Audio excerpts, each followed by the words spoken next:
Hey, quick reminder, I am on Substack now, exactly, at billmaher.substack.com. A lot of things happen here that get us in trouble on the various platforms. Certain words get said, and we want to go to a place where we have even more freedom. So on Substack, we have full-length, uncut, and ad-free episodes, including the freak-off parties, and a bunch of extra condoms. And a bunch of extra content. I read that wrong. Like my movie reviews, a look back at my old files, and since I'm not touring in 25, just things that I just find funny and want to share with you. That's billmaher.substack.com. I'll see you there. Chuck said, you need to get help. Charlie said, no, I'm not going to. He said, well, no, you know what he did was? He said, I'm going to do it for a week. Club Random. The woke people that you're really mad at, it's me. I want to put that face on it. This is the one. Club Random. John. Why, hello. How are you? Why hello? Because I asked you. Because That's it was why. meant as just like a placeholder, like I why, see. comma, hello. Like Well, that. I feel like you've been dodging me. Oh, really? Oh, really? Well, I what mean, makes I you just- feel like that? I don't I'm feel being like... because I feel like we both been in Hollywood a long time. Uh-huh. I mean, I got here in the late 40s. You too, Yes, right? I remember back in the silent era. You shared an apartment with Bob Mitchum for a while, Yes, didn't for a you? while, It but was, he did way too much. It and was, I was like, I can't handle this. actually, he was busted for marijuana. I'm sure. All kinds Well, of... that was very rare. That was in 1948. Robert Mitchum was busted for marijuana. Yeah. That was not something that you ever saw. I mean, I wasn't alive. Yeah. For the kids out there, they're like, oh, Yes. they probably took that at Who's face this value. Bob Mitchum guy? Yeah, 1948, that sounds about right for these Yes. guys. They're like 100. Why back in my No, day? but I just feel like we've both been here a long time, and yet our paths never crossed. Our paths did cross. Like I say, we're good friends. on this here show, Politically Incorrect, which I did a couple of times. Well, okay. That does not count, I guess, Well, for you. It meant doesn't- nothing, apparently.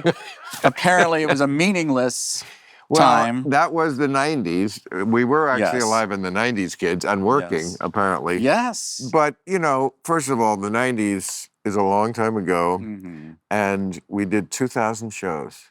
God, that was a lot. 2,000 That's a lot. Yeah. 5 shows a night, 9 years. It's a lot of shows. That's a lot of people yammering about their It was- politics. I mean, And it all blends into this political mush after a Well, while, I'm sure. I mean, time plus like 2,000 shows times 4 people on each show, that's 8,000 people. yeah. But so. what was your memory of it? Were you happy with it? Oh, was yeah. it fun? I had a good time. I had a good time. I What vaguely remember you doing well. Yes, I remember. I remember one older woman who was very anti-immigration, and I remember she drove me batty. But I feel like I zinged her a couple of times. I was like, "You're an old lady." I think that was the height of my Yeah, repartee. but who looks stupid now? Yes, I mean, exactly. No, I mean, I think the whole country, even unless you're like stupid woke, I hope you're not, but I'm it is Hollywood. somewhat stupidly woke. Okay. The whole country was like, I mean, I think the biggest issue for the election, one of the biggest ones, was Democrats pointlessly, totally just punted on immigration and let anybody who wanted to walk in for 3.5 years did. And, Well, I think they would probably disagree. The people walking in probably felt like it was a little harder. no, actually, there's a great 60 Minutes piece on it where the border, I mean, you don't get 8 million people here by making it difficult. But you see they're walking through and the border guys are just watching them do it. They're just watching them walk past. You never saw that? I did not see that. See, that doesn't get in the liberal media. That's the problem, is the bubbles we live in. Mm-hmm. So, Well, 60 Minutes arguably is the liberal media. So I don't think that. right. But 60 Minutes is still a show that I think, can, not as consistent as it used to, but they do things like that. Mhm. They also did a great piece some years ago about a woman in London who was in the Muslim neighborhoods, and they're screaming at her because she's wearing a skirt and stuff like that. And the point of it was, there are places in Western civilizations that are like run not by Western standards, Hmm. and that doesn't mean they're just different. Well, yeah, but I mean, there are cultural enclaves everywhere. Right, but we There's but we should agree that women should be able to wear what they want. yes. If you don't agree with that, then you're not a liberal to begin with. Well, Women, yes, I call me a crazy liberal, but I think women should have freedom. I agree as well. I Okay, agree as well. but they don't in these neighborhoods. It was the 60 Minutes piece that they Well, did. one could argue that women don't have the freedom to dress where they are in dress how they want to dress in many places. They used to get catcalled all the time. They used to, Used to, well, but we're talking about now. well, Yeah, a lot of shit used to happen, but what's going on now in the world? Would you really want to have your wife live in Gaza or any well, place where? No, well, I mean before. war-torn strip of No, desert. even before, No, even before the that's, war, where she would have to cover up. Well, again, that's not. I don't live there. I'm not. It's not my culture. But yeah, and you won't judge it. I'm not going to judge it. No, but again, See, this is that's not crazy woke to me. okay. That's where it all went off the rails. When we became so tolerant that we tolerate intolerance. I mean, you would never allow something like that to happen in this country. If they proposed a law tomorrow at the LA City Council, women have to cover their face when they go out. I assume you'd be against that. Well, yes, I would. But again, there are all. Again, this is a long subject that We stumbled onto. we stumbled onto exactly. I also, this was started with the immigration, which, I don't feel like demonizing immigrants and migrants and saying that you want to deport millions of people. I think the history of mass course. deportations is horrifying. But there's okay, And but we weren't talking about deportations. Of course, that's horrifying and an yes, overcorrection. uh-huh. What we were talking about was letting Democrats too many punting too many things. people in to begin with. But too many people, and what? Well, again, this is going to be a long conversation that we probably. Is this how you want to spend your time? I never have any plan. I have you never. did 2,000 episodes of politically incorrect. I never have any. And you're still going down this. I never have any plan for this show. Oh, okay. Plainly. Yes, clearly. So yeah, if you don't want to talk about that No, politics at all, well, I shouldn't, because yeah. I really started this podcast to get away from it. So you're right. I kind of fucked up. yes. But I don't know. Sometimes people say things that trigger me. And of course, we just had the election, and I feel like my conscience is very clear. I warned everybody about Trump, and then I warned them about what would get him reelected, which was stupid wokeness, which is what got him reelected. So I feel my conscience is very clear that I told you and I told you and I told you, and I lost fans for it. Lots of the super woke that like I'm not woke enough for them. Yeah, but like I think I had it right. Like that kind of stuff is what lost the election for the Democrats. It's in all. Maybe part of it. I don't know. I think a lot. They have polling on it. Well, I think it's inflation. I think Americans hate inflation. That certainly was They hate part inflation. They hate riots, and they hate black women. They don't. And they hate trans people. Oh God, John, we're not Dude, gonna. they just spent hundreds of millions They of dollars don't hate demonizing black- trans people, and that is disgusting. Yeah, That we is- shouldn't talk politics. Okay, we shouldn't. We I mean, shouldn't. this Great. We don't have to. No, and this, I mean, I have this kind of relationship with people on the right also who like, yeah, it's just going to take so long to even have this discussion. Mhm. And I want, just like I would like to deprogram them, I feel like there's things that don't get in your bubble on the left Mhm. that I would love to deprogram, but it's probably not the place to do it. Yeah. But, you can try. if that's how you want to spend your leisure hours, I mean, deprogramming Ducky. If there's a spinoff. There's a spinoff. But I feel like the immigration argument gets sidetracked because people just assume that they have. There's a lot of generalizations about immigrants that dehumanize them and are untrue. You are mad that they let that many immigrants in because you think they increase crime? What? Because they don't. Because they increase they decrease wages. Well, no, they don't. There's a whole bunch of arguments that anti-immigration people make, and you say, okay, Democrats left them in. I'm not an anti-immigration people. I said you say what I said was. Well, wait a minute. Okay. Okay. So you're the one saying Democrats are letting in immigrants, and they punted it. Okay, you're absolutely right. Immigration did go up during those years. Well, asylum. They changed the definition of asylum, and they immediately reversed Trump's stay in Mexico or wait in Mexico or something. He had a different chill policy. out in Mexico. I mean, chill out in Mexico. Yes. Just fucking chill, man. Wait there. And we were still, letting in, as we should. We are a nation of immigrants, and we need immigrants.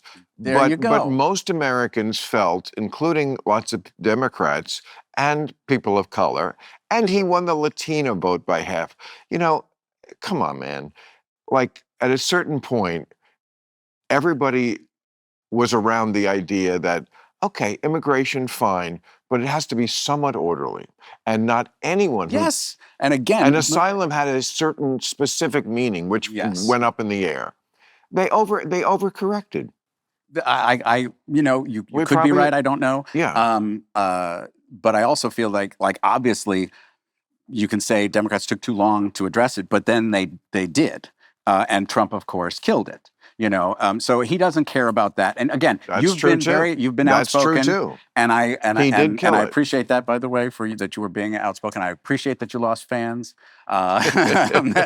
They needed more free time. It's better that they don't watch your show. It actually is. I'm sorry? It actually is, because here's how I know they changed and not me.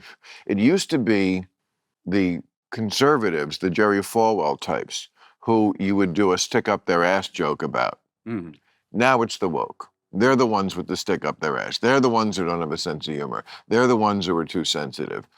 They're the ones, marching for Hamas, doing things like that. Again, I think conflating people marching for, to not have Israelis, the IDF carpet bombing is different than marching for Hamas. And yes, Hamas is a terrorist organization. They are a mafia organization. I do not support them in any way. Again, yes, I know they're going to be saying, "Wow, Ducky is not on our side. This is crushing to our movement. We've lost Ducky." But my point being that conflating those two, and obviously there are outrages on the right and there are outrages on the left, and the right wing media ecosystem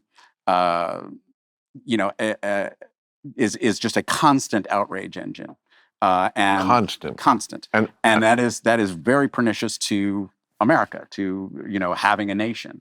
So I was only watching MSNBC. Not as bad. Uh-huh. I mean, the right wing is definitely more dangerous because they don't believe in conceding elections. Yes, we are exactly. we are already past what I called, even before he won the first time, a slow-moving coup. Yes. Because when one side concedes, as the Democrats just did, and one side we know would not, yes, you're already past democracy. You are already. I mean, they make it sound like, we had a smooth election. Yeah, smooth when they win. That's not good enough for me.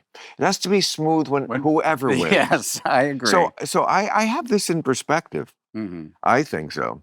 But what drives them crazy, the reason why they are willing to do these basically traitorous extra-constitutional things like not concede elections is because they think the left is so crazy that whatever they have to do to retain power is worth it, because if the left takes over, they will destroy life as we know it.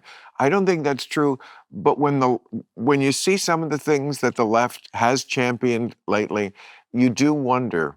Like, Yeah, and like I said on my show last week, you lost a crazy contest to an actual crazy person.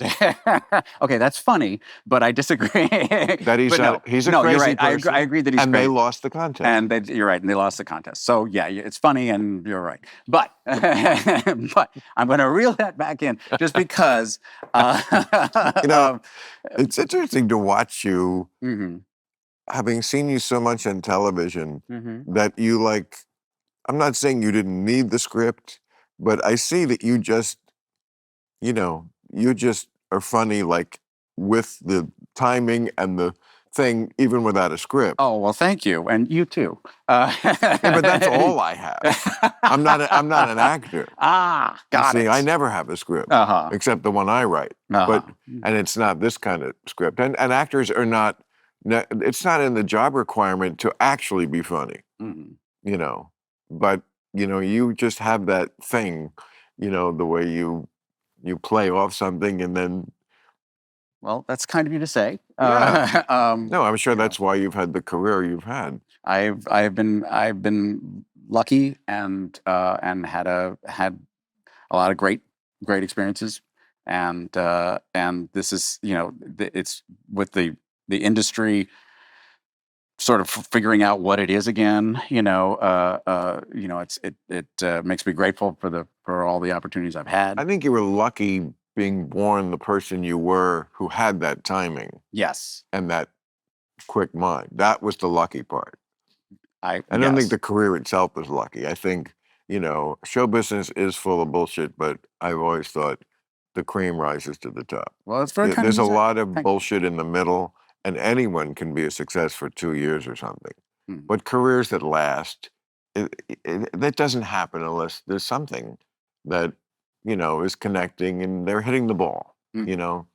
They're consistently hitting Well, it. thank you. Well- I've loved the vast majority of it.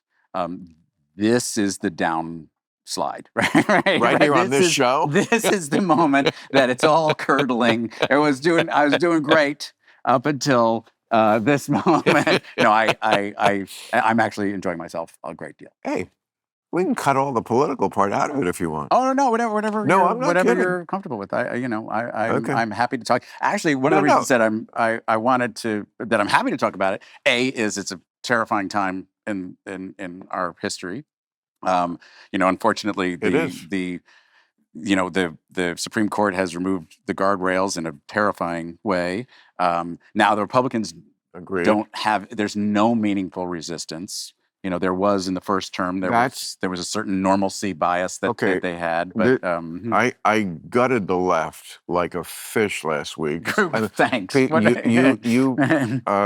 of the woke people who are no longer fans would have hated it. Okay. Zillions of other people loved it because they deserved it. But I'm just bringing this up to say the concluding remarks after I told them that the Democratic Party had turned into a Portlandia sketch.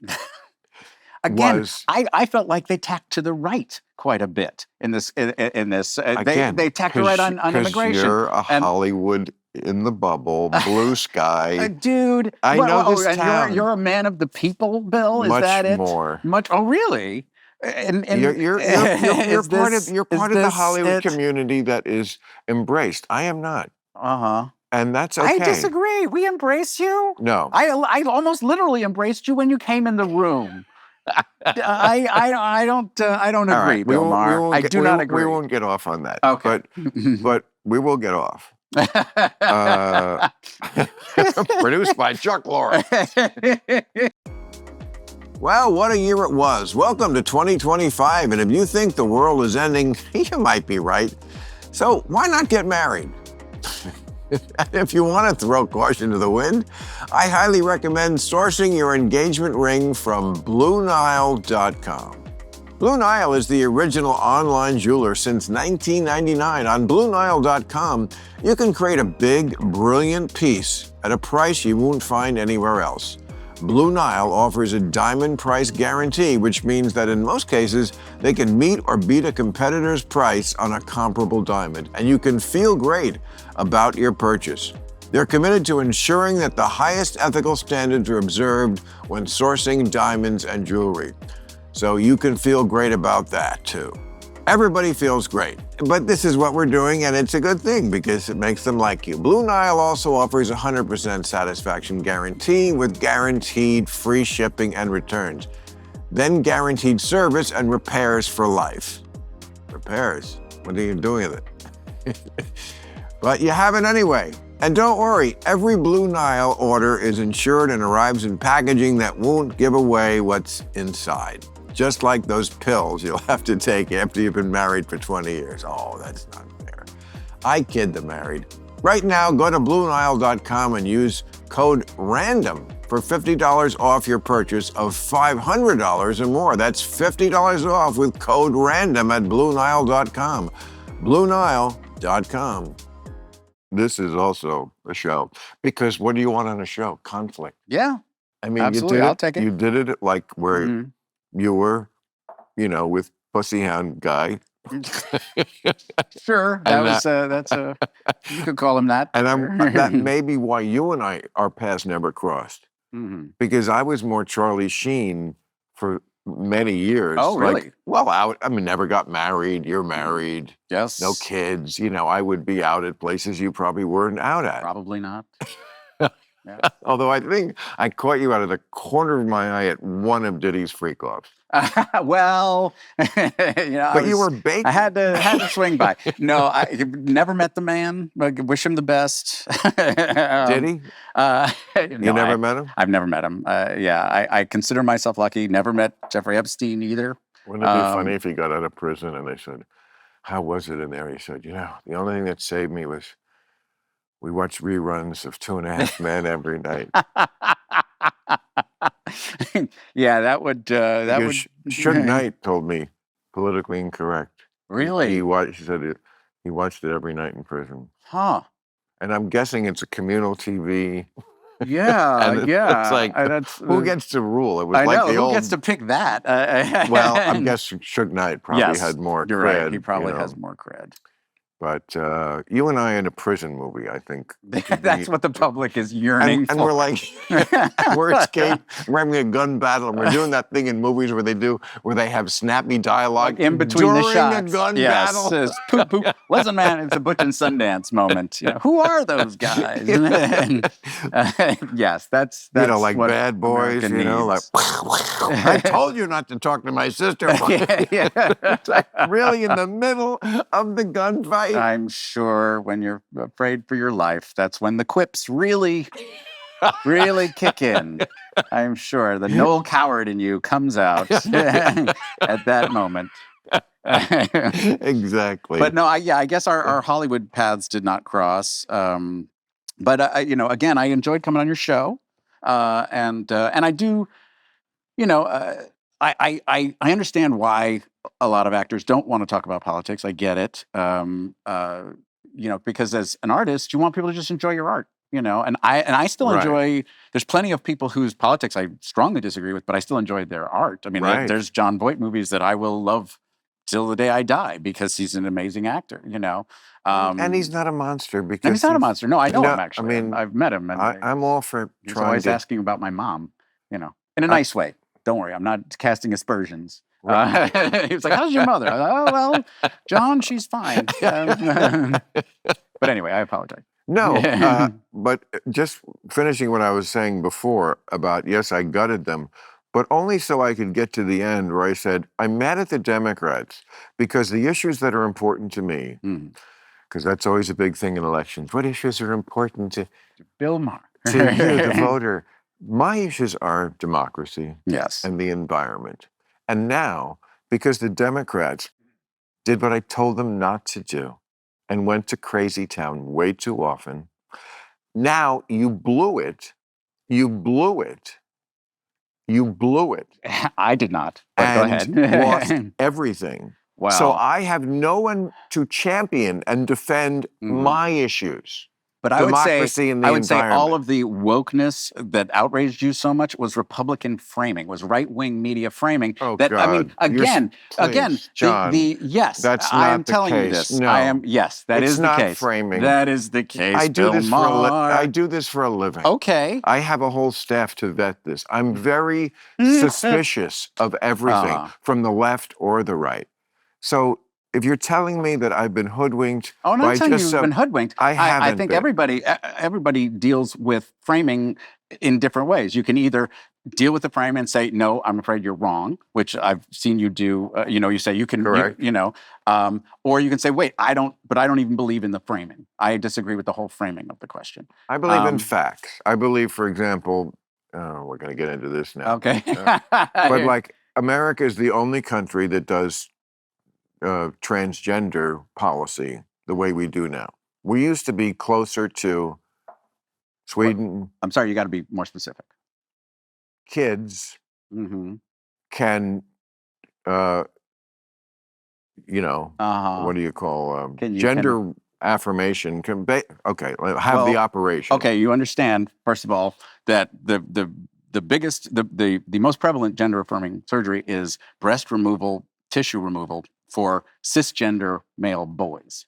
Okay, but we're not talking about that. Okay, but the reason I'm bringing it up is because if people are okay with people are always saying we don't want young people making those decisions for lifelong decisions when they're still very young. I mean that seems to be what people are. Well, that's where Europe, where all the liberal countries that we used to be aligned with on this issue a few years ago, we are not. I'm just saying, let's not even get into the details. Honestly, let's just get into the fact. Just start with the fact that America does this in a way nobody else does. That doesn't mean, I'm not saying it's necessarily definitely wrong, although I do think it is. But no other country does self-diagnosis by children, no age limit. That's not what's occurring. That is what is occurring. It's not occurring. Or it certainly and by can. the way, the thing you're talking about is a thing called the Dutch Protocol, which obviously started in Holland. Started in Holland. Yes, I'm familiar. Yes, okay. So Europe, so you're saying the U.S. doesn't use the things that Europe does, but which they abandoned. They did not abandon it. Yeah, they did. And we can argue about the Cass review as well. I'm aware of it. Yes, England. which did not, which its conclusions did not match its own data. But okay, we'll talk about that later if you're open to that. That's too in the weeds. Okay, but see, that's what I'm saying is the truth is in the weeds, dude. And unfortunately, for the audience, too in the weeds. Okay. I mean, it's and maybe for me at this point, because I don't have the Cass report right in my mind. Aha. Many people who are saying, "What is that?" A British woman who is a pediatrician and also was this was her field of study. There was a big controversy she about did a report, the NHS. Yes, about the NHS transgender care, and unfortunately, the NHS is under a lot of scrutiny for many things because national health care is often very controversial because people have to prioritize very specific care for specific people, and it's hard to do that in a governmental way. Correct. But there was a lot of people saying that kids who were going through gender dysphoria were not getting enough care before they were making lifelong decisions, and that's a concern, absolutely. But the report said that they were actually getting enough care, but they as a society were using it as a way to say we don't want this to even be a possibility for people under 18. And so at any rate. Right, and that's too far. And like, it's a shame that we can't ever just meet in the middle of what's common sense. Like Trump, I see they're not letting somebody use the bathroom there. Exactly. I mean, it's just, again, can we just not do stupid on either side? But see, what I'm saying is that parents who have kids who are going through severe gender dysphoria have very limited options to begin with, and they are usually trying to think about the survival of their child, and so limiting what they have access to, And there's when there actually is an enormous amount of statistical evidence that supported the Dutch protocols. I think it's wrong to limit for government to limit what they feel is the appropriate medical treatment. There are cases where it is appropriate, I think.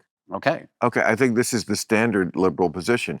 And then there's like the people who won't admit that some of this is social contagion. Some of this is just a TikTok trend that got out of hand. I don't agree. And that's okay. And that's Yeah. and that's what friends are for. Okay. To be able to come to it and go, okay, we've elucidated our points enough. People get where we're coming from, and they just, they'll trust me. In this town, everybody, you'll be the big champion.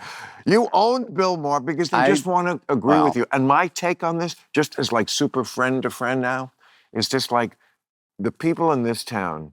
They just want to be warriors, social justice warriors. So they're just always looking for a cause, and it's so much more often about them than the cause itself. Not that they're not sincere about stuff, but like what bugs Dave Chappelle so much about the trans thing, I think it's the fact that they want to make it the social justice issue of their generation, and it just doesn't compare to other ones. It's important. It's an issue. Mm-hmm. I think it's great we live in a time when trans people can be, respected and protected. But you're asking too much often to rewrite like the idea that when someone is born, there is a default setting for humans, male and female. Not everyone is. Now, a real conservative would say, no, everyone is. I would never say that. But I think there are chromosomal spectrums. There's a default. There's a default setting, hermaphroditism. but then there's a whole other section, and that's great, and we should protect those people. But don't pretend there isn't also a default setting. And you can't rewrite the world so that every baby is just a jump ball. Oh, it could be anything. No, if it's got a dick, it's probably a boy. And if it's Probably. not, we'll deal with that. We'll deal with that in a compassionate way. Well, yeah. But we'll also be apprised of the idea that children don't know shit about anything. Yes, sometimes it is obvious, and we should address it that way. But I mean, kids, Christ Almighty! I mean, the idea that I would, as a child, would have had to have dealt with something like this.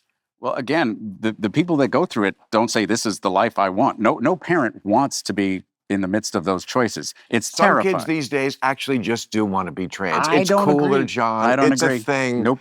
Oh, I don't agree. Come on. I don't agree with Bill Maher. I know. That's the name of the show tonight. Well, your eyes are not open to that, I think. Okay. There are some kids, yeah.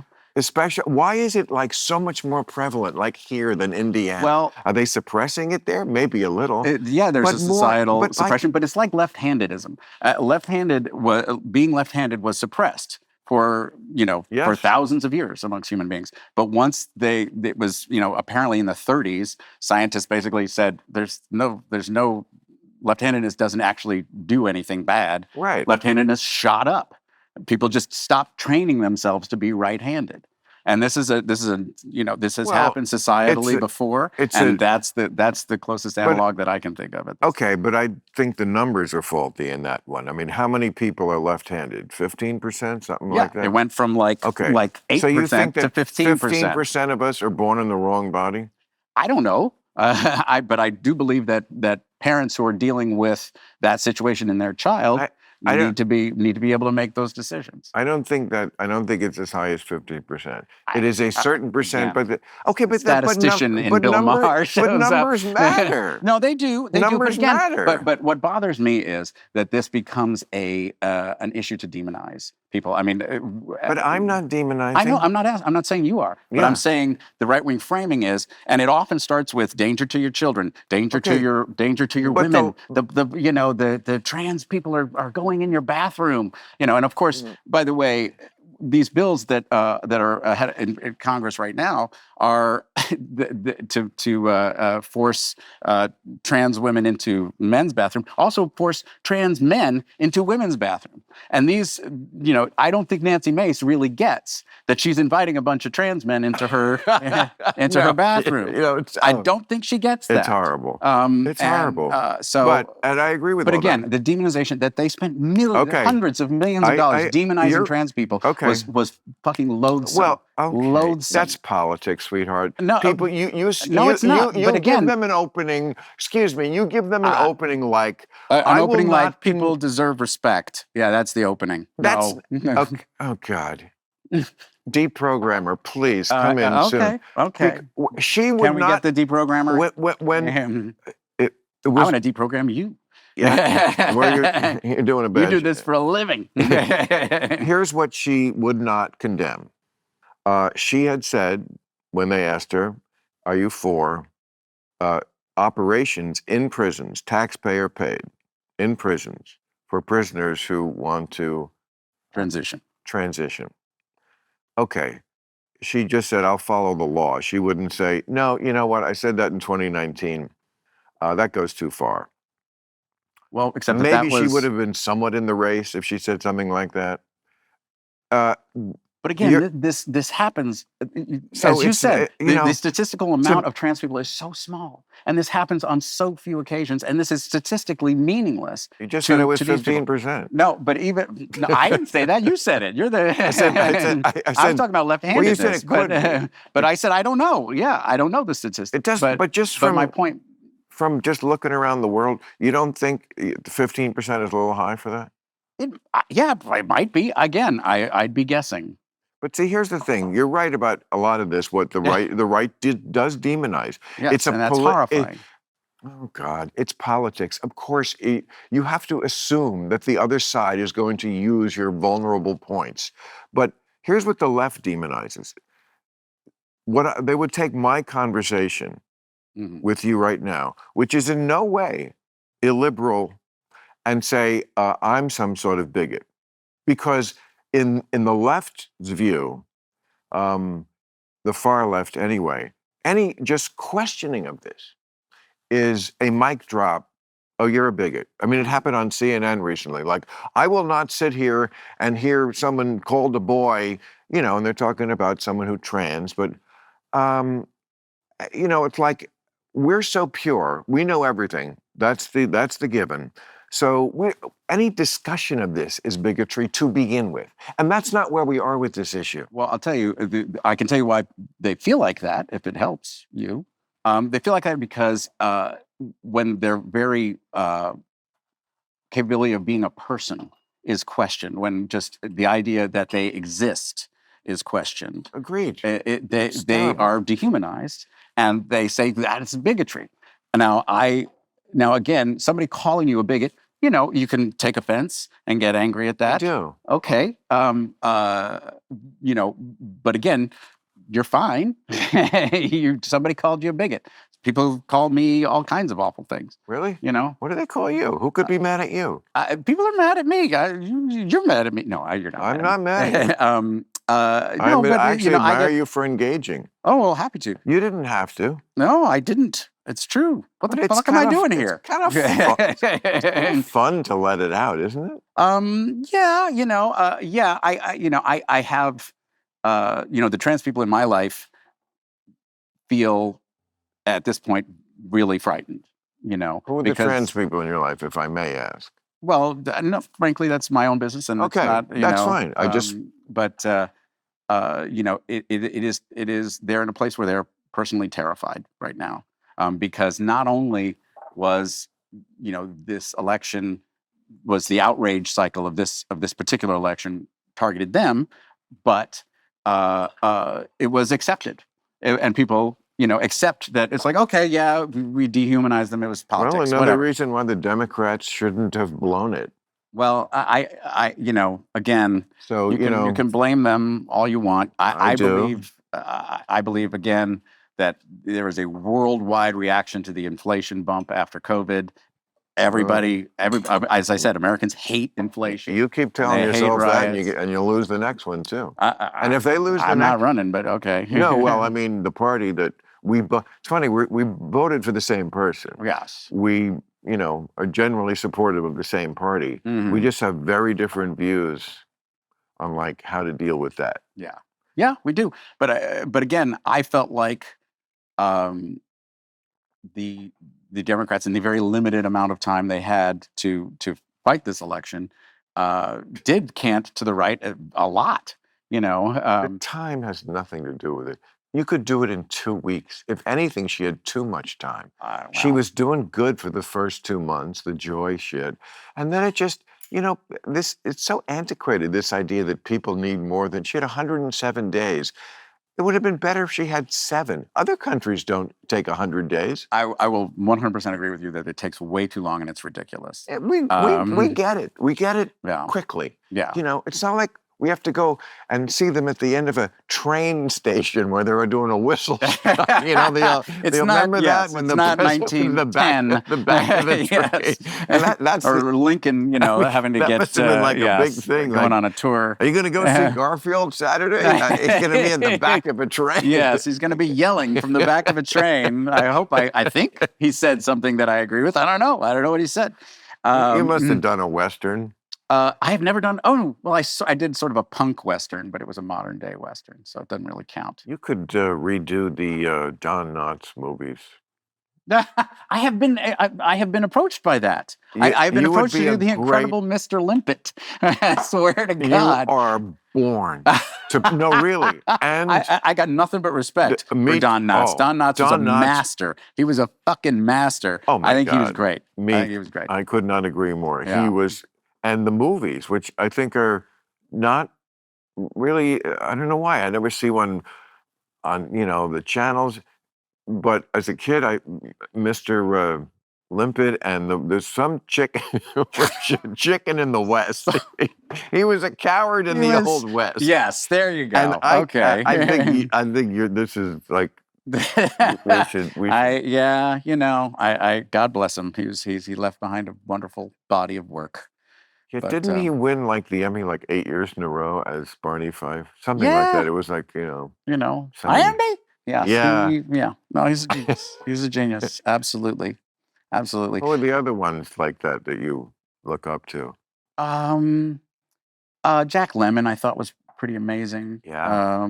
Jack Lemmon could do serious drama, and he could also be the high energy kind of fun.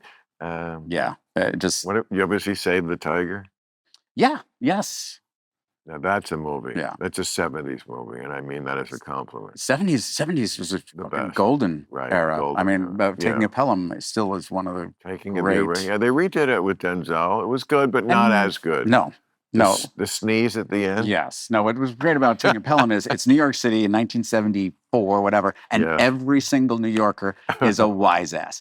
Every single one. And it's true. It's fucking true. That's how everybody was in 1974. You think they're different in New York now? No, I think no. My mom's still there, actually. She's really? She's 89, still living on the Upper West Side of Manhattan. I lived on the West Side of Manhattan, and when I was doing Politically Incorrect. Oh, really? First, I lived on the East Side in a residential hotel across from Smith and Walensky's Plaza 50. Oh, sure. Okay. Sure? Smith and Walensky's, sure. I remember Smith. Okay. Walensky's. Then I lived on 70th in this building that was kind of distinctive. It had a name for it. It had all this Egyptian art on the walls or something. Anyway. Okay, I don't 70th and Broadway. But, New York and I never got along. Oh, I'm sorry to hear that. I grew up there. I'm born on... I was just there. I just played the Beacon. I mean, I love it for a weekend, but living there, I found to be tough. It's not for everybody. It's not for everybody. First of all, you just have to like or be okay with living in buildings. It's like Okay. it's Well, just that's not. the most of human history of people have lived in buildings, Bill. No, they haven't. They lived Oh, in you mean in single multiple, dwellings. single Like I dwellings? don't live in a building. Oh. I live next door. But I don't. I like living in I like apartment living. The best thing about apartment living, and is superintendents. Is just guys who you just call up and say, "Get in here," because something has gone horribly wrong. And that you don't have in your single family home. You don't. There's not somebody you can. Well, Well, maybe in you, yours. I'm saying the last time I had a super is when I lived on 8th Avenue in New York, and it was not It was as not you the. portray it. It was not the dream service situation that I'm I used to get a throwing knock out on the there. door. Dilson. He would come in, and I believe he was Colombian, Mm, and he had some. He was running some weird shit out of the building, and mm, I mean, could you get him to do something? Yes, but I mean, this was on 8th Avenue. mhm. It was. You sound like you lived in a nicer sort of building where the super was. I don't know. No, I mean, no. My mom, when I was growing up on the Upper West Side of Manhattan, it was not a great neighborhood at the time. It has since become very gentrified.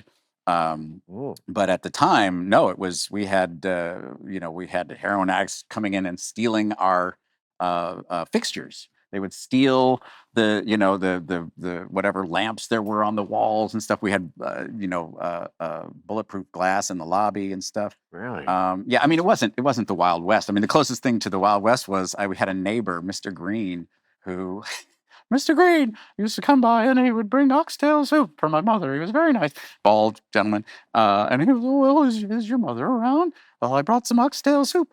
Well, I do not know, but Mr. Green had a secret double life. One night we're in the house and we hear a pop pop, and somebody runs down the stairs, and my mom was like, "What the fuck happened?" And we it turns out Mr. Green he liked to partake of ladies of the evening. God Oh. bless him, Mr. Green. But this one particular lady of the evening had shown up, but then showed up with her boyfriend, who proceeded to tie up Mr. Green. Boyfriend? You mean Yes. Tim? Yes. I'm imagine. Again, I'm a Daddy. romantic. Daddy. I prefer to see it as just a love relationship. It is of sorts. Of sorts. At any rate, he tied up Mr. Green and started to ransack The his pimp house. did? The pimp did. Wow. Tied him up next to his Oh. bed. But Mr. Green reached under his bed and found a pistol aimed from the hip.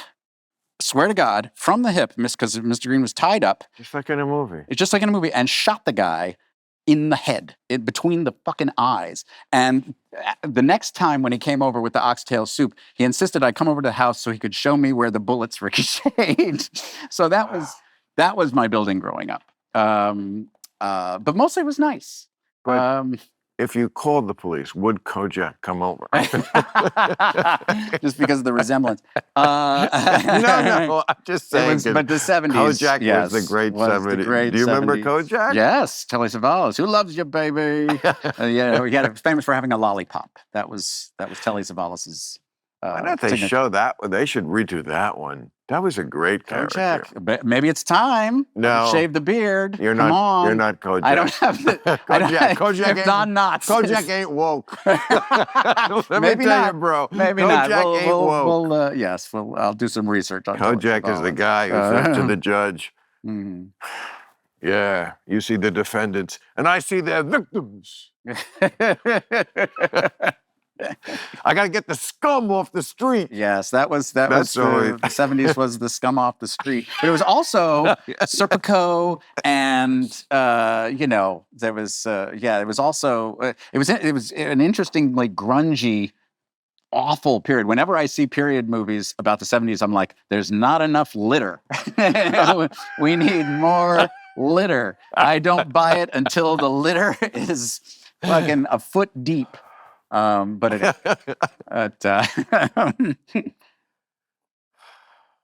That's man, good. But That's actually, good corn. the reason I came on this podcast, besides that I enjoy your work a lot, I'm sorry. I must plug. But it is actually Please plug. relevant Please. because basically I've got a podcast that I produced. I'm not in it, but I produced it that is coming out called "The Man Who Calculated Death," and it is an insane story that absolutely fell in my The lap. man who calculated Death.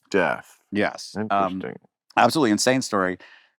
Basically, I was at a dinner party with a friend of my wife, and she, at one point, she knew I was a big fan of the space program. The history of the space program is something I'm fascinated with. And she said, "Oh, my grandpa worked on the space program." And I was like, "Oh, that's awesome." And she said, "Yeah." And then before that, he worked for Hitler. But anyway, no. And she Really? She continued like on with that? the conversation. Werner von Braun?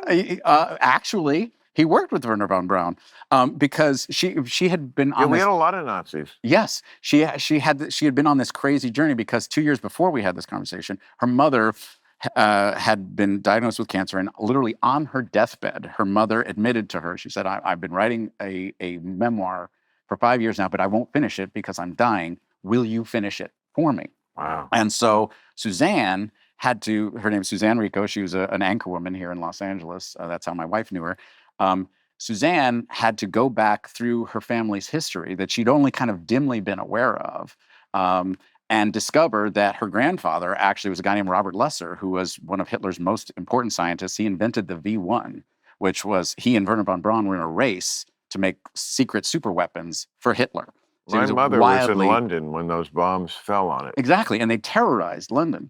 And so Suzanne basically had to go on this journey, sort of rediscovering her family's history and understanding, what the family went through to get through World War II, and Operation Paperclip, bringing secretly bringing the Nazis to the United States, Right. and plopping them down. That's what it was called? Operation Paperclip. Yes, I never knew that. Yes, it's a fascinating story. Well, here's a moral question. Okay. And it probably for our show that we're going to do called The Purist and the Pragmatist. The pragmatist would say bringing ex-Nazis here to run our space program was the right thing to do. Yeah. What does the purist say? You agree with that? The purist, well, the argument at the time was these were the good ones. No, the argument was we need a space program before the Russians get one. Yes. And Nazis know how to do it because Germans are smart and efficient.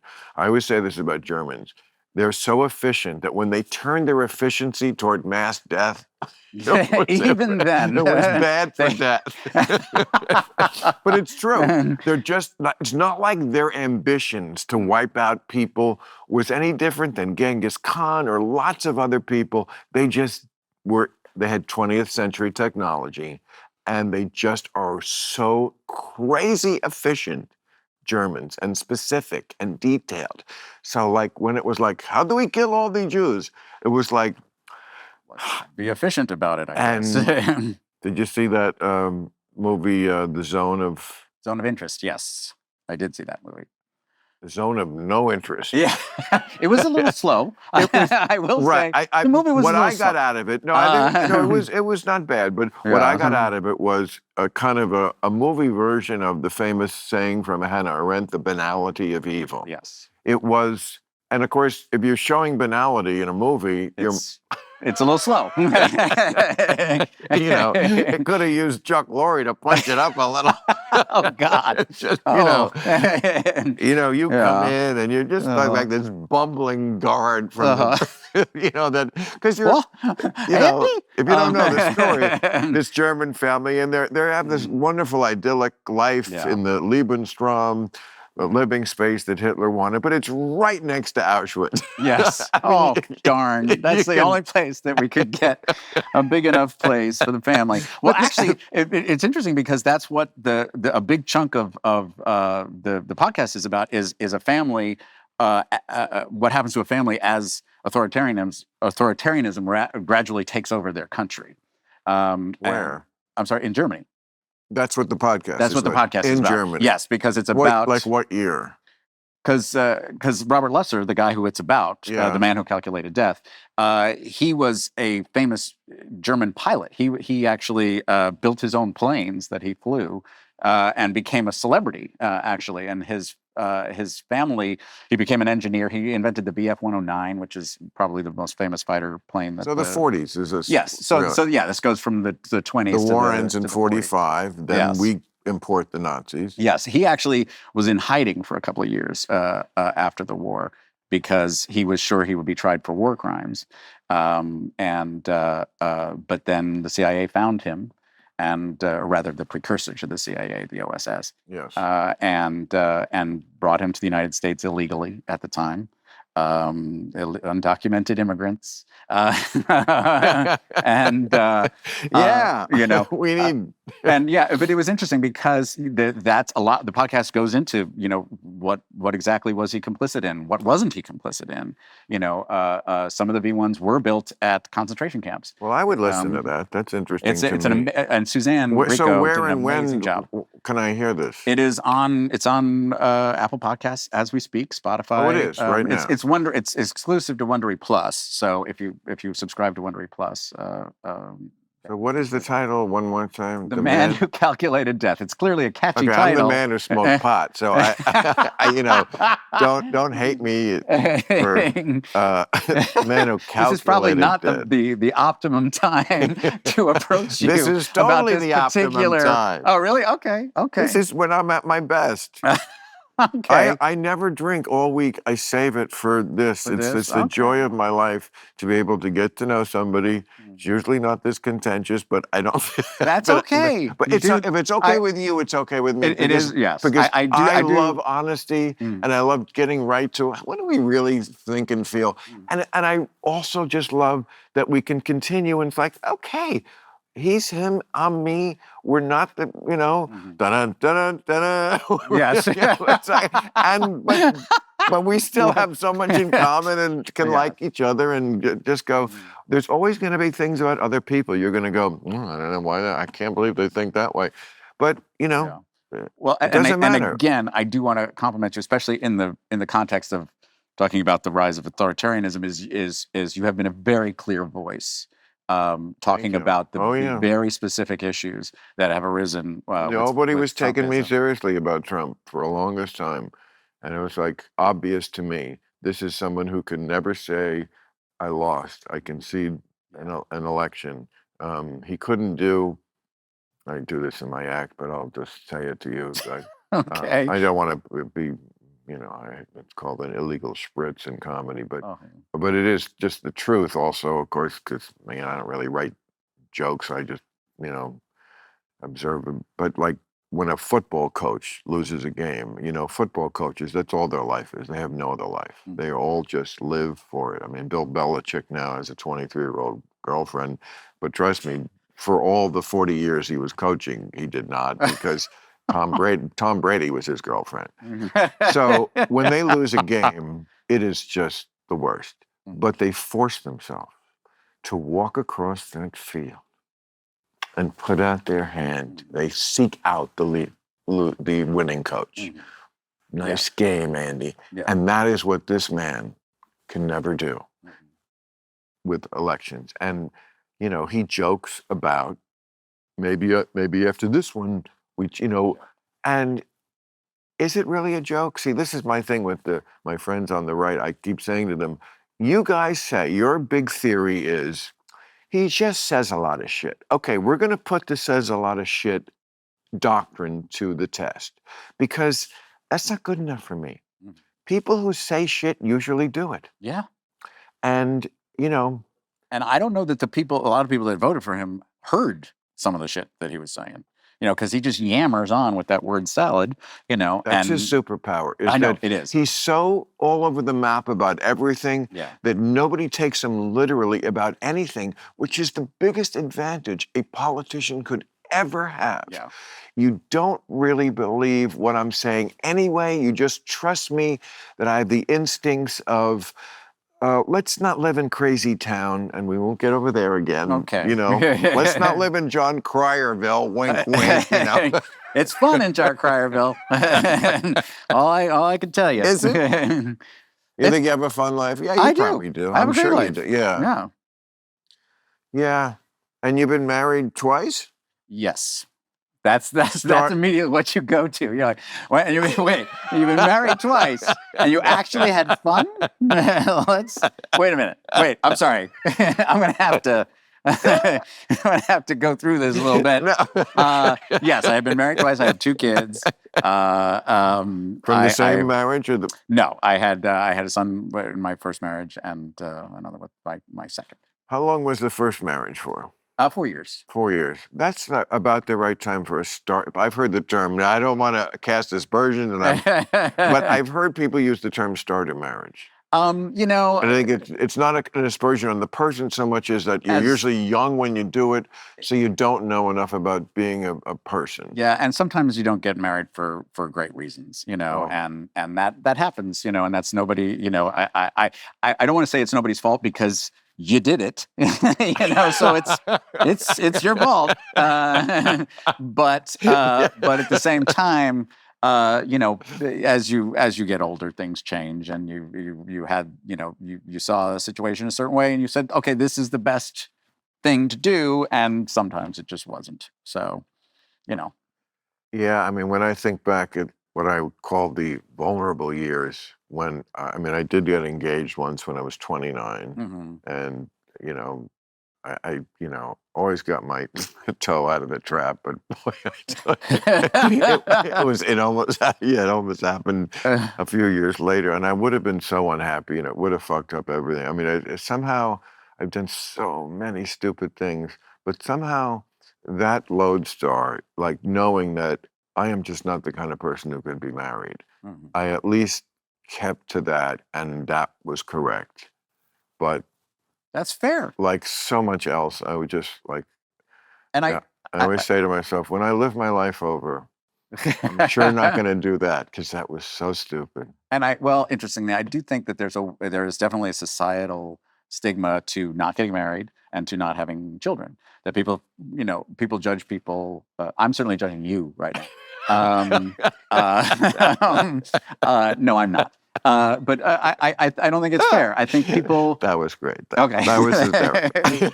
I think, you know, if people know that about themselves, and Yes, you know, it doesn't mean they're shallow. It doesn't mean that No. they don't have empathy or don't understand people or don't understand the human experience or whatever. I think those are ridiculous stigmas. Myself. Thank you. I mean, it used to be much more, I think, of what you're describing now as far as what an outlier it was in society. I remember on Politically Incorrect in the 90s, but again, this is the 90s. It was a little bit of you're a weirdo if you never got married. I feel like it just became, no, so many more people are doing it, by the way. It's just a life choice. And we do get more, especially with social media and that fucking magic light box that transfixes everyone and addicts everyone and changes our brain chemistry, basically. It's harder to connect and stay like married and that kind of stuff. I mean, our attention spans just aren't there. You just can't pay attention to the same person for that long. Well, that is a big problem with marriage is that, I mean, that is the main problem. People can pretend it's other problems, but it's just hard to be with the same human being, no matter how, no one is that scintillating. I mean, I'm not. I just don't think anyone is. And that to me was a main reason why I never got married is like, that model is not going to work. So I'm going to find other models. Literally. We'll be right back. Boom. Yes. Although I have to say, I love being married to my wife. It is. And that's another, just a different personality type. And it's very, I envy that to a degree because, you know, it simplifies life. It does in some ways. And also just having somebody else to go through life with, right? Like just to go through the times that are great. Like you're going to say, I just had the best interview with John Cryer, to an empty house. No, full of models, I'm sure. But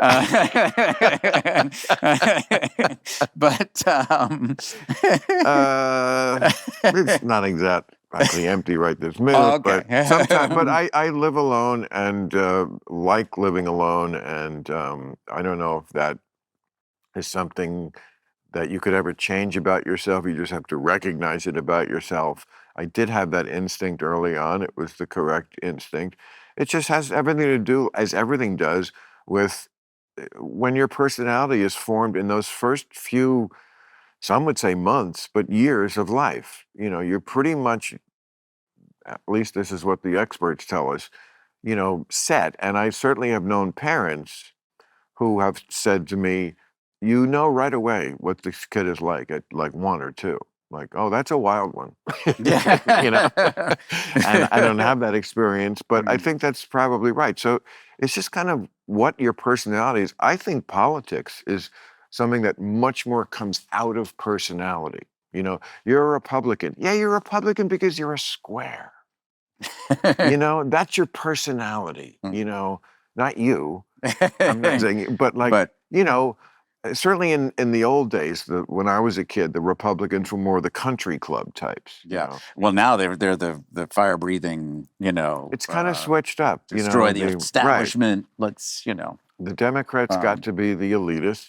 But again, I don't agree with that. But that's what America. But I get it. I know you don't. That's the right wing framing. But that's how. Right there. It's not right wing framing. Okay. That's your indoctrination. You've got to get out of MSNBC all day long. I don't watch on MSNBC. Well, they're watching you. Okay. Because you're channeling them. Gosh. I mean, that is not right wing framing. Yes, that's it just is. how America sees it. I'm sorry, but the pro-union party, the Democrats, the Democrats are not seen as the working party anymore. They're not seen as it because of the right-wing framing, Bill Maher. That is part of it, of course. Yes, that is part of it. But they're going to take advantage of that. You're right. There is a certain amount of that you would expect the opposition party to try to take advantage of, but they give them these openings. Yeah, do I understand why Sherrod Brown, who's very pro-union, lost in Ohio, where there's a lot of union jobs? Mm-hmm. Some of that is because of propaganda, and some of that is because they just didn't see what his championing got for them. Well, but I'm going to say this one more time, and you're going to get so annoyed with me. And inflation hit very hard, and their salaries did not catch up. Boom. That's why. You know what? Denzel has a great. I'm sorry? Quote. Denzel Washington.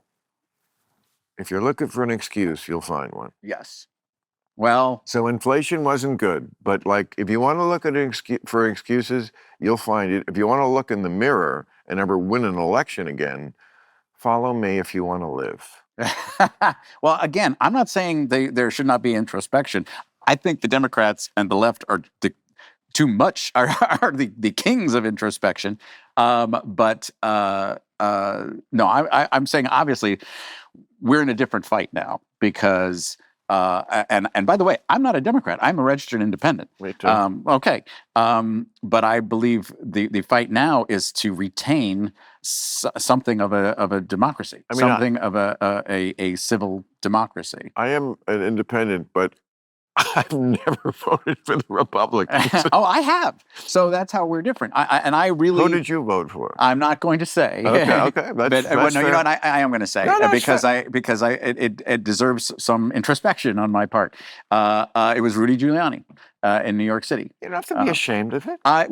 He was a good mayor. He did change how New Yorkers felt about the city. He took problems that people felt were just intractable in New York City and made people feel like, oh, we can do something about these things. It's so funny because and that I'm grateful for. What he did was unwoke some bullshit that was going on in the city. He was a Republican mayor. So it sounds like when these issues were in your life personally, you kind of liked it when the Rudy... why is it... But okay, that's easy to do, but engage with the actual thought why it's wrong. Engage with that. I'm sorry? I'm saying it sounds like when you were living in New York, and these issues impacted you directly. These issues impact me Giuliani. directly now, and I'm not voting for Trump. No, because you're richer now. You're rich. So So you're not like on the street. But Rudy Giuliani, you liked him because he made New York more livable, which was less crime. Well, he Get the did squeegee broken windows. guys. They introduced broken windows policing, Yes. which at the time was supposedly statistically based, and you remember they had Explain the theory. The theory of broken windows was that by prosecuting petty crime, petty Like quality broken of windows. quality of life crimes, like the guys who would squeegee your car whether you wanted them to or not. Right.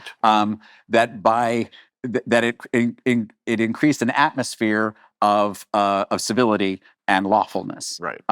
And to the extent that that some of that worked, but it also resulted in some very bad things.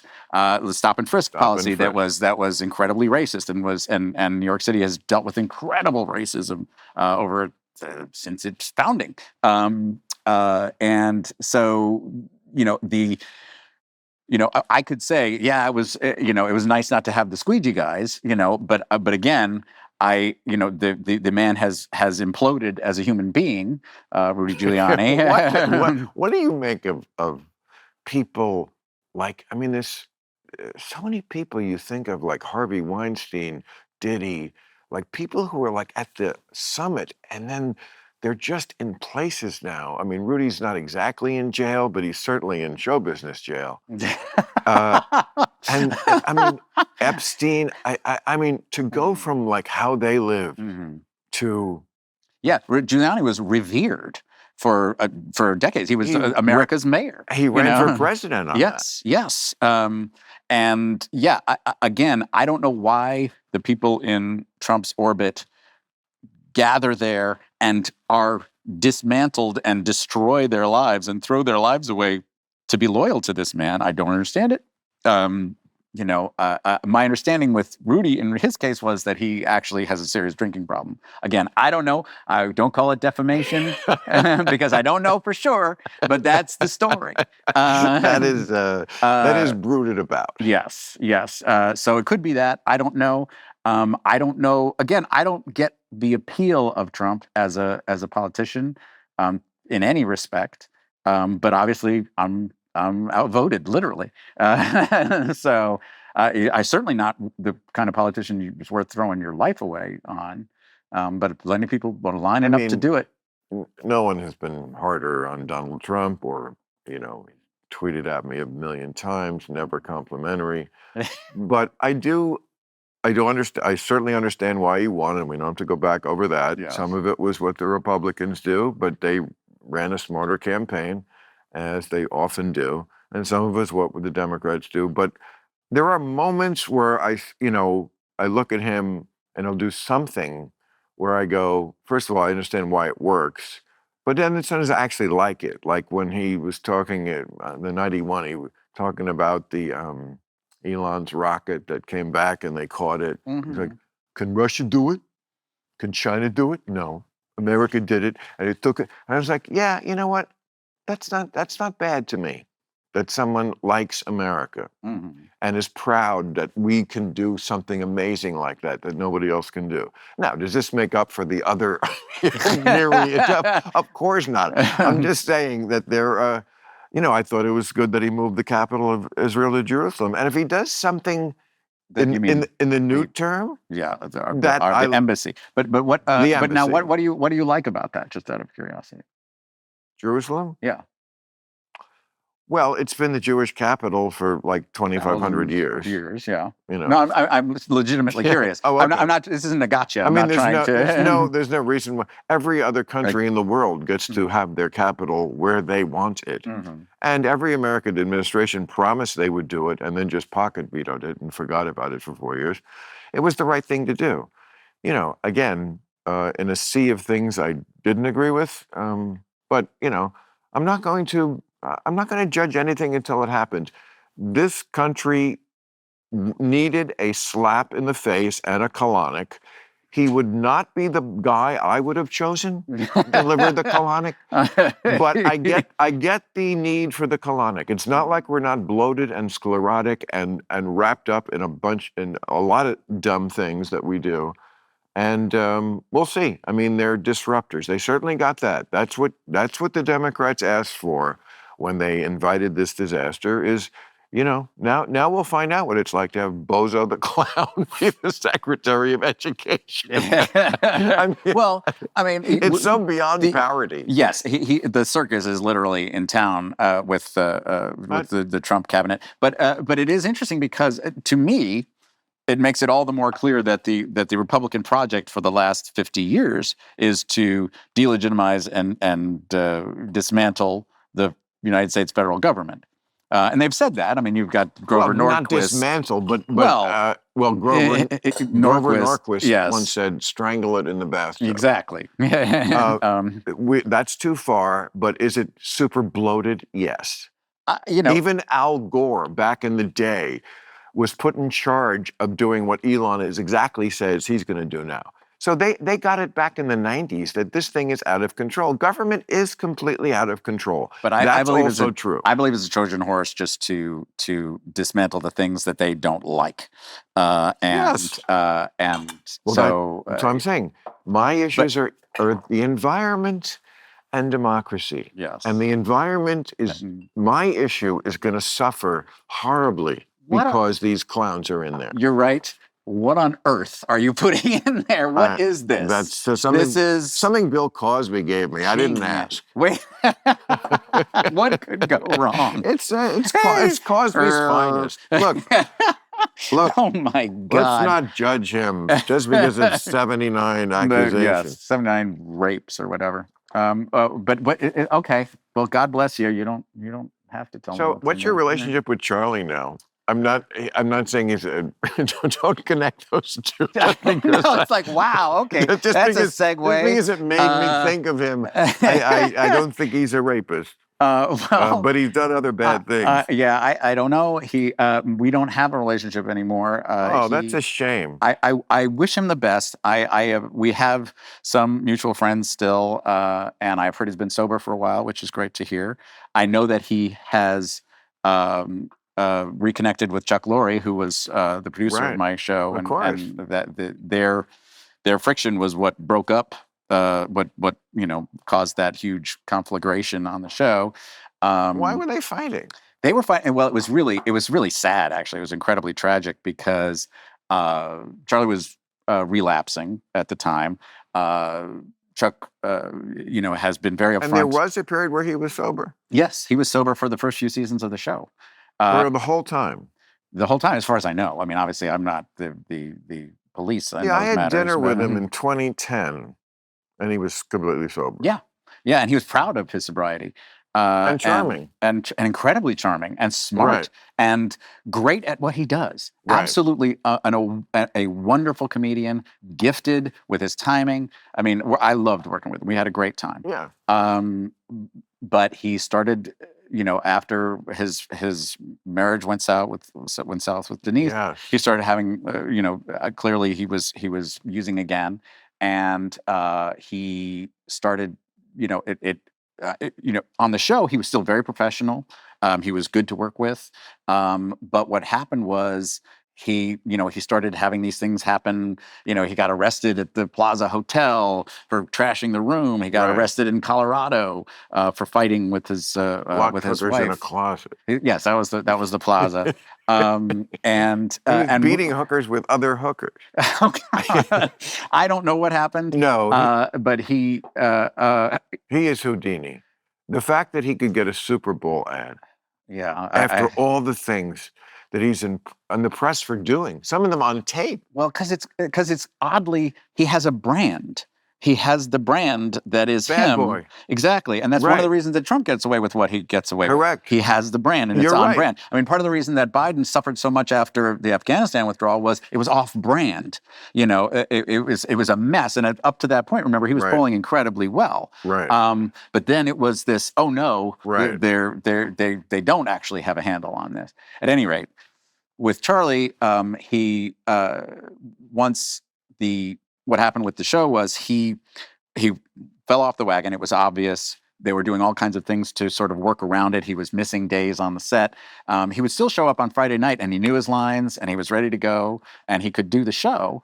But he was barely functioning. And Chuck, who's been very upfront about his own struggles with alcohol, was confronting him and saying, "You need help. You have to do something."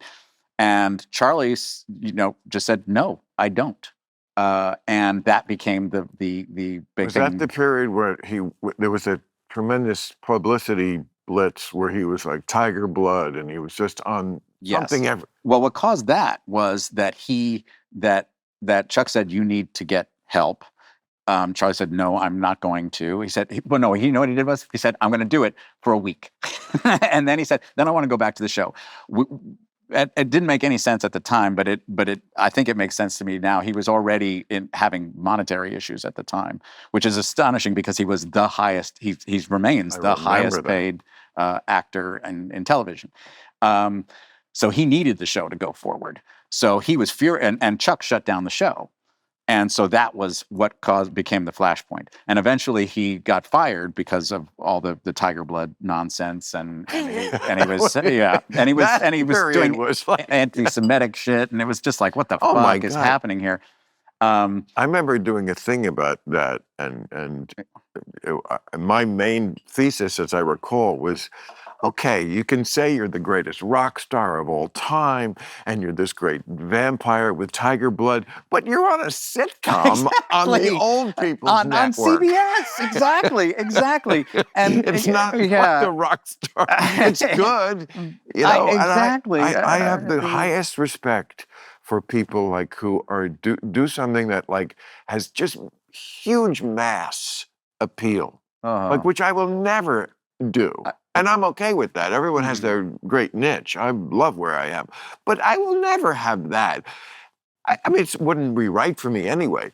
But Taylor Swift, I don't get that. But, I have total respect because Trump, you got this tremendous army of people to either watch your show for years. It was one, like every year, wasn't it? Like one. Yeah, it did great. That's there's a certain like automatic respect you have to get for success in my book, even if it's not what I would watch or do or vote for. You move people. Yes, there was absolutely, we had a lane that really worked, and I was really proud of it, and we had a wonderful time. And again, he was really good to me, but when the breakdown happened, that's when he just started lashing out at everybody, including me. And so obviously the friendship broke down. And years later, he came asking, he wanted to reboot the show, and this is after we had already done it with Ashton for a couple of years, and I said, no, I don't. This doesn't make any. I don't. That's a roller coaster I don't want to get back on. Right. Thank you very much. And then he started going into social media and acting like I was begging him to do the show again, which I was like, oh, that's Really? just not cool. Oh. But and it's frustrating to me because he still keeps up the Tiger Blood persona socially on social media and stuff. And he's been sued for his blood. I know, but he is, to my understanding, he's been sober for a while. And the mutual friends that we have, and again, and he and Chuck Lorre, as I said, they've reconnected, and he actually appeared on Chuck's most recent show on HBO. You're going to wind up all working together again. Every band gets back together when the demand is enough. Mike Tyson just got back in the ring. He's 1,000 years old. Oh God! He looked like my Uncle Phil in there. Yes, he had about 2 rounds of like a little fire in him, and then it was nope, gone. Done for the evening. But yeah, again, I like him and I wish the best for him, and I'm really glad he's sober. And if you have him on the show, you'll have a great time. I would. You'll have a great show. I've been trying to have him. And I would. No, really, I would love to. But working with him in any kind of a regular capacity, I will not do again. I'll tell you. I'll do a one-off, sure. But I wish him the best. That dinner that we had, it was about 20 tennis. I think it was 6 people. We had a mutual friend. So it was him and his girlfriend, me and the girl I was with at the time, and Charlie and Brooke. the wife. Yes. You know, when he held the knife to her throat. Again, Oh, how this guy Jesus. gets a Super Bowl. Anyway, so at the end of the evening, you know, I go for my wallet, and he's like, and he throws down. I remember it was at the time, well, you couldn't get like one round of drinks for this probably now, and I think it was at the Polo Lounge. He throws down $600 bills.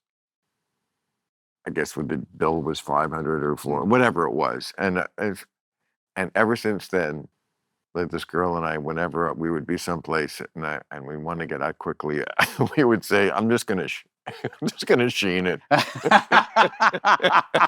It's become a verb. And sheen it means like you throw down cash get the and money you're out. You know, this is more than it is, and plus I'm gone. And yes. so he's a cool dude. I mean, you know, the charisma is there. He is absolutely charismatic. And what's great about that and what's lousy about that is all encased in one being, you know? Yeah. And, you know, and again, I'm going to say it one more time, I really wish him well. I loved working with him when it was good. You'll be working together again because it becomes, it's a thing. It's a force in the universe.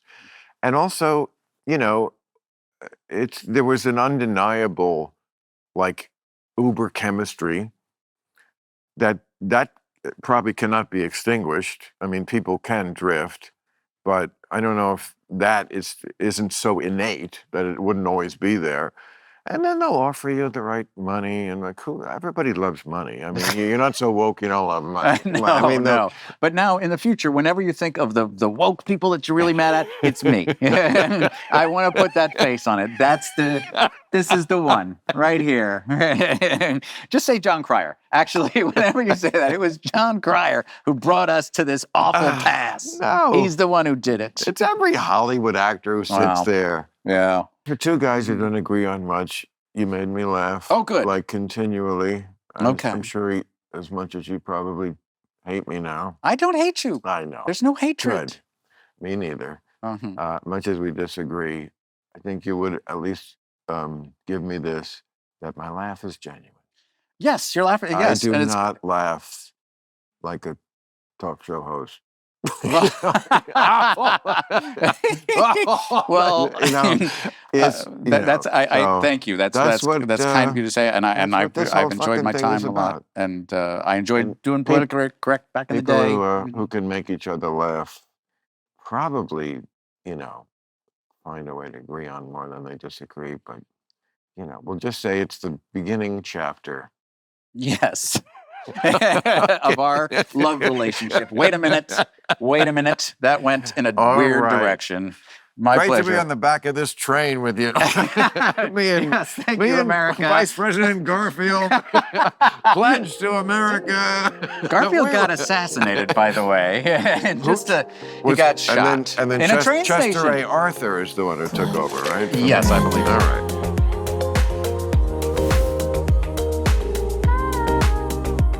So, Vice President Arthur and I. After you. All right. Hopefully, we both have careers after this.